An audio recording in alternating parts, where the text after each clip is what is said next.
published 1640 EDT, the 23rd of October 2017, updated 1633 EDT, the 24th of October 2017. The New York City area could experience severe flooding every 5 years within the next 3 decades. A new study released just days before the 5th anniversary of Hurricane Sandy says floods that used to strike the New York City area only once every 500 years could soon occur every 5 years.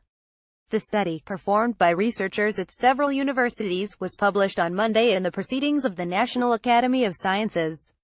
It primarily blames the predicted change on sea level rise caused by global warming.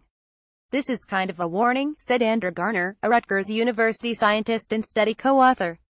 "How are we going to protect our coastal infrastructure?" A study published Monday says the New York City area could experience flooding every 5 years within the next 3 decades. It was released just 6 days before the anniversary of Superstorm Sandy, whose damage is shown above. The study blames the predicted change on rising sea levels caused by global warming. The photo above shows how high the water was after Superstorm Sandy in 2012 in Manhattan. One author of the study said this is kind of a warning. A Brooklyn gas station is shown submerged in Sandy's floodwaters on October 29, 2012. The researchers based their analysis on multiple models that factored in predictions for sea level rise and possible changes in the path of future hurricanes. Many of the models had a dose of good news for the nation's largest city. Climate changes may mean that storms are more violent, but are also likely to swing further offshore, meaning storm surge heights are likely to increase substantially through 2300. However, rising sea levels could mean that floods of 7.4 feet or more could strike once every 5 years between 2030 and 2045. That level of flooding struck the New York City area roughly once every 500 years before 1800, and currently occurs roughly every 25 years now. Researchers made no recommendations on what public officials or others should do to prepare.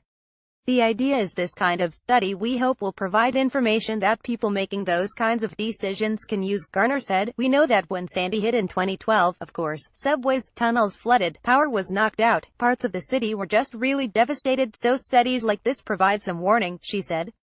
An illustration shows designs for flood mitigation in Long Island that were drawn up this month.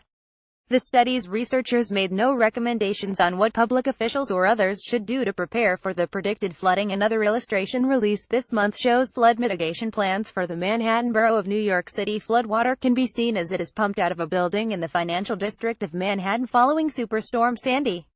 For this study, the researchers based their analysis on multiple models that factored in predictions for sea level rise and possible changes in hurricane paths. Other researchers included scientists from Penn State University, the Massachusetts Institute of Technology, Princeton University, Nanyang Technological University in Singapore, the University of Massachusetts Amherst, and the Woods Hole Oceanographic Institution.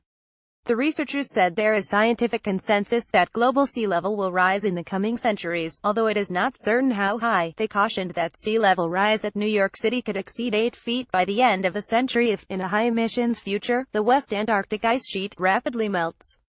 The study expects about 5 inches to 11 inches of sea level rise likely in New York City between 2000 and 2030. The study examined sea level rise through the year 2300. "I think the study is valid, but year 2300 is a long way off," said Billy Sweet, an oceanographer for the National Oceanic and Atmospheric Administration who is not involved in it. "What is more certain is the amount of sea level rise likely to occur in the next 50 to 100 years or so, and that storm surges from nor'easters and hurricanes will continue to pose a risk for New York City," he said.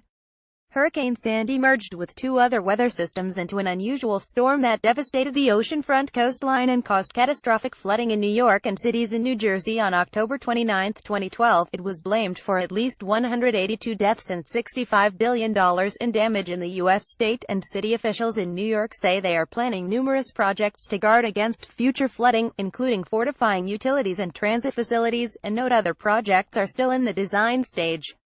The superstorm in 2012 occurred when Hurricane Sandy merged with 2 other weather systems into an unusual storm that devastated the oceanfront coastline. New York City officials are still working to clear damage from the storm 5 years ago.